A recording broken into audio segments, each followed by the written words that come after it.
जरा 1 मिनट के लिए अपनी आंखें बंद करो और इमेजिन करो, रात का वक्त है।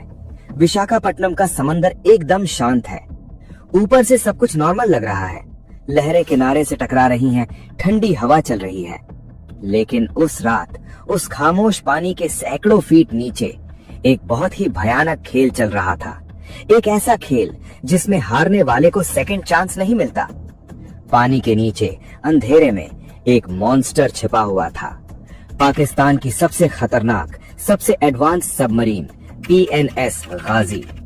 उसका मिशन इंडिया की इकोनॉमी को नुकसान पहुंचाना नहीं था, बॉर्डर पर गोलाबारी करना नहीं था। उसका मिशन था इंडिया के गुरूर, इंडियन नेवी के सबसे बड़े जंगी जहाज INS विक्रांत को समंदर की कब्र में दफन करना।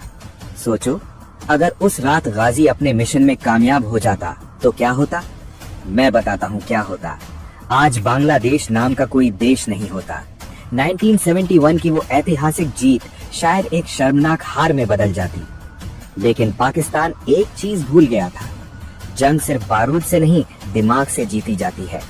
इंडियन नेवी के कुछ जांबाज ऑफिसर्स ने पानी के ऊपर बैठकर एक ऐसा मास्टर ट्रैप बुना, एक ऐसा जाल बिछाया कि शिकारी खुद शिकार बन गया। आज की वीडियो में मैं आपको वो कहानी सुनाऊंगा जो हिस्ट्री की किताबों में अक्सर सिर्फ एक पैराग्राफ में निपटा दी जाती है, लेकिन असल में ये 1971 की जीत की सबसे बड़ी वजह थी। ये कहानी है द गाजी अटैक की।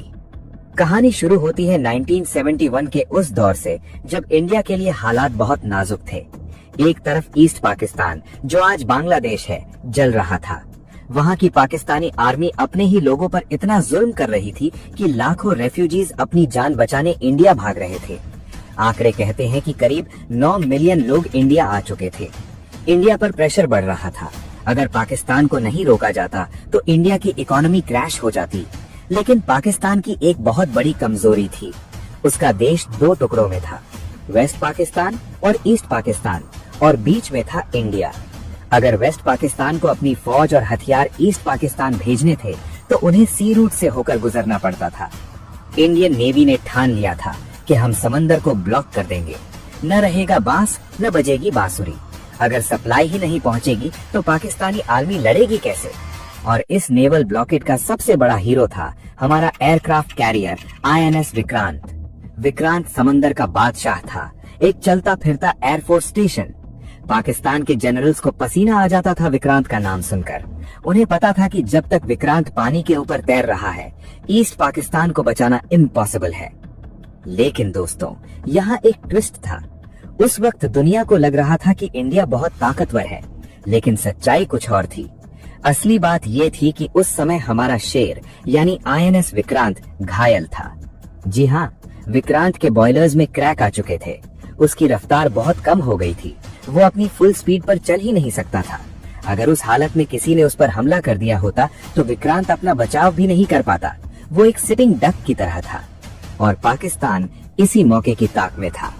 पाकिस्तान के पास विक्रांत का मुकाबला करने के लिए कोई बड़ा जहाज तो नहीं था, लेकिन उनके पास एक साइलेंट किलर था। अमेरिका से लीज पर ली गई एक हाईटेक सबमरीन PNS गाजी। गाजी उस जमाने की बीस्ट थी।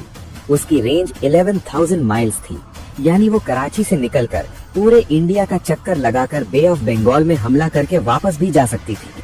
और सबसे डरावनी बात, वो इतनी साइलेंट थी कि उसे सोनार पर पकड़ना बहुत मुश्किल था।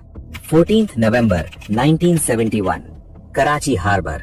रात के अंधेरे में गाजी चुपचाप निकलती है। उसके कैप्टन जफर मोहम्मद खान को एक सील्ड एनवेलप दिया जाता है, एक ऐसा लिफाफा जो सिर्फ समंदर के बीच में खुलेगा।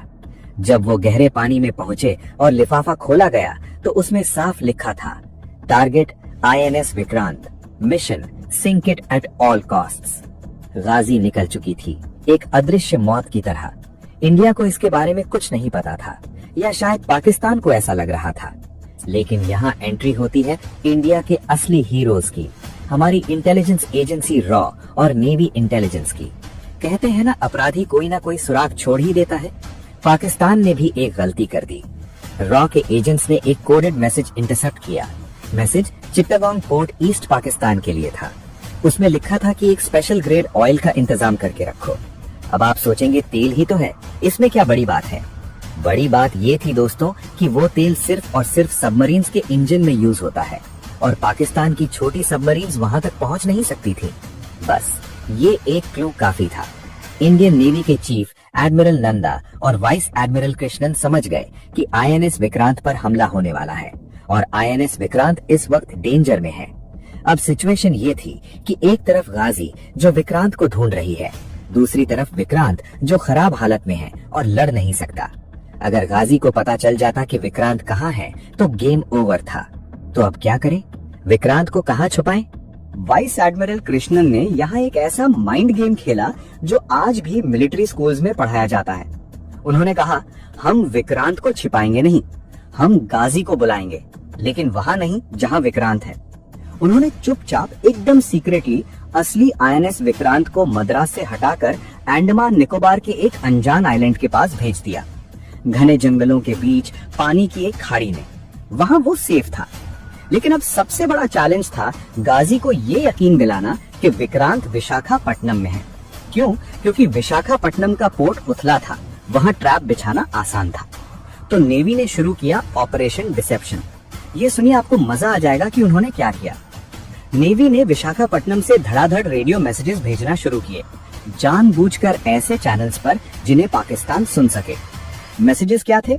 हेलो, विक्रांत के सेलर्स की छुट्टी कैंसिल कर दो, विक्रांत के लिए स्पेयर पार्ट्स तैयार रखो। पाकिस्तानी स्पाइस ये सब सुन रहे थे और खुश हो रहे थे। द वेजिटेबल ट्रिक, ये मेरा फेवरेट पार्ट है। नेवी ने विशाखापट्टनम के लोकल मार्केट में एक कॉन्ट्रैक्टर को ऑर्डर दिया। ऑर्डर क्या था? हजारों किलो मीट, ताजी वेजिटेबल्स और हजारों एग्स। अब आप ही सोचिए, इतना राशन कौन खाएगा? कोई छोटा मोटा जहाज तो नहीं खा सकता। इतना खाना सिर्फ एक ही जहाज के लिए हो सकता है, एयरक्राफ्ट कैरियर विक्रांत। ये खबर विशाखापट्टनम के बाजारों से होती हुई पाकिस्तानी स्पाइस तक पहुंची और वहां से सीधा कराची हेडक्वार्टर्स। पाकिस्तान को लगा कंफर्म हो गया, विक्रांत विशाखापट्टनम में है। उधर समंदर के नीचे गाजी मद्रास के पास भटक रही थी। तभी उसे कराची से ऑर्डर मिलता है, intelligence confirms Vikrant is in Visakhapatnam, go and destroy it. जाल बिछाया जा चुका था और मछली जाल की तरफ बढ़ रही थी। गाजी विशाखापट्टनम की तरफ बढ़ रही थी, लेकिन अभी भी एक खतरा था। अगर गाजी वहां पहुंचती और देखती कि पोर्ट खाली है तो वो समझ जाती कि ये धोखा है। वहां किसी का होना जरूरी था, किसी ऐसे जहाज का जो विक्रांत जैसा शोर मचा सके। इस काम के लिए चुना गया आईएनएस राजपूत। आईएनएस राजपूत एक बूढ़ा रिटायर होने वाला जहाज था। वो वर्ल्ड वॉर 2 के जमाने का डिस्ट्रॉयर था। उसकी हालत ऐसी थी कि उसे कबाड़ में भेजा जाने वाला था। लेकिन उस रात उस बूढ़े जहाज को एक आखिरी और सबसे खतरनाक मिशन मिला। इसे कहते हैं सुसाइड मिशन। आईएनएस राजपूत के captain lieutenant commander Inder Singh को बुलाया गया। उन्हें साफ बता दिया गया कि सर, नीचे गाजी खड़ी है, तुम्हें ऊपर जाना है और विक्रांत होने का नाटक करना है। उन्हें चारा बनना था। इमेजिन करो उस कैप्टन की हिम्मत।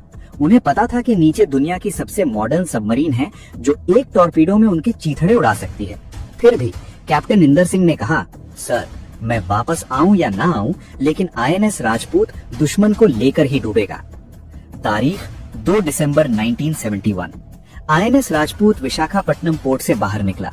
कैप्टन ने ऑर्डर दिया, engines at full speed, go ahead. उन्होंने इंजन के शोर को बढ़ा दिया, रेडियो सिग्नल्स फुल वॉल्यूम पर कर दिए।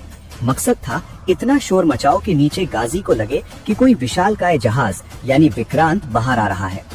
नीचे गहरे पानी में गाजी विशाखापट्टनम के गेट पर घात लगाकर बैठी थी।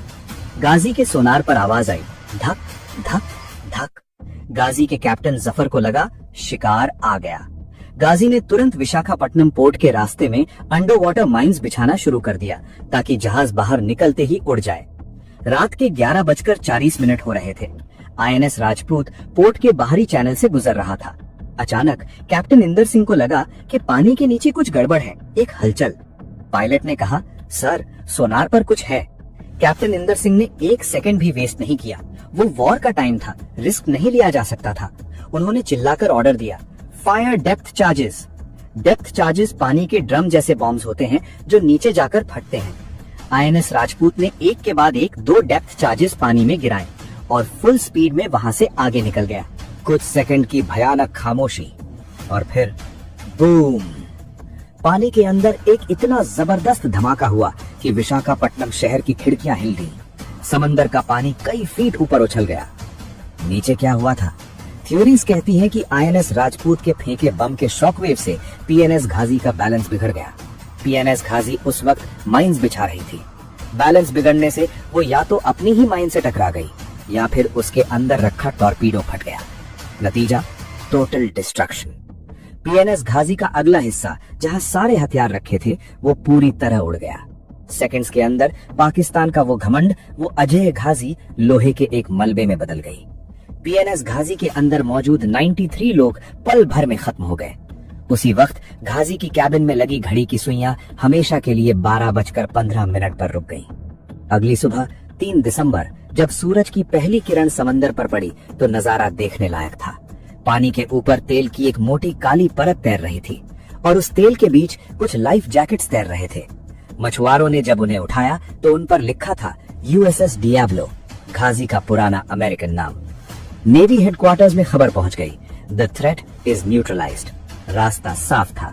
जैसे ही घाजी के मरने की खबर मिली, अंडमान में छिपे असली आईएनएस विक्रांत को सिग्नल मिला, go for it. INS Vikrant पूरी शान से बे ऑफ बंगाल में दाखिल हुआ और उसके बाद जो हुआ वो इतिहास है। विक्रांत के फाइटर जेट्स ने ईस्ट पाकिस्तान पर ऐसी बॉम्बिंग की कि पाकिस्तानी फोर्सेस की कमर टूट गई। उनके भागने के सारे रास्ते बंद हो चुके थे। सिर्फ 13 दिन के अंदर पाकिस्तान के 93,000 सोल्जर्स ने इंडियन आर्मी के पास जाकर सरेंडर कर दिया और वर्ल्ड मैप पर एक नया देश उभरा जिसका नाम बांग्लादेश रखा गया। दोस्तों, हम जब भी 1971 वॉर को याद करते हैं तो हम अक्सर सैम मैनिकशॉ और जमीन पर लड़ी गई जंग की बातें करते हैं। बेशक उनका रोल बहुत बड़ा था, लेकिन जरा सोचिए, अगर उस रात विशाखापट्टनम के गहरे पानी में वो एक दाव उल्टा पड़ जाता, अगर आईएनएस राजपूत के कैप्टन इंदर सिंह वो रिस्क नहीं लेते, अगर घाजी कामयाब हो जाती, तो शायद आज हम जीत का जश्न नहीं मना रहे होते। ये जीत उन नेवी ऑफिसर्स की है जिन्होंने बंदूक से नहीं, अपनी इंटेलिजेंस से ये जंग जीती। ये जीत उन सेलर्स की है जो जानते थे कि वो मौत के मुंह में जा रहे हैं, फिर भी पीछे नहीं हटे। आज भी विशाखापट्टनम के तट से कुछ मील दूर पानी के नीचे पीएनएस घाजी का मलबा पड़ा हुआ है। वो मलबा गवाह है उस रात का जब इंडियन नेवी ने एक इनविजिबल एनिमी को हमेशा के लिए खामोश कर दिया था। अगर आपको हमारे इतिहास की ये अनसुनी कहानी पसंद आई तो वीडियो को लाइक जरूर करें और कमेंट में जय हिंद लिखकर हमारे हीरोज को सलाम करें। मैं मिलूंगा आपसे अगली वीडियो में एक और रोंगटे खड़े कर देने वाली कहानी के साथ। तब तक के लिए जय हिंद।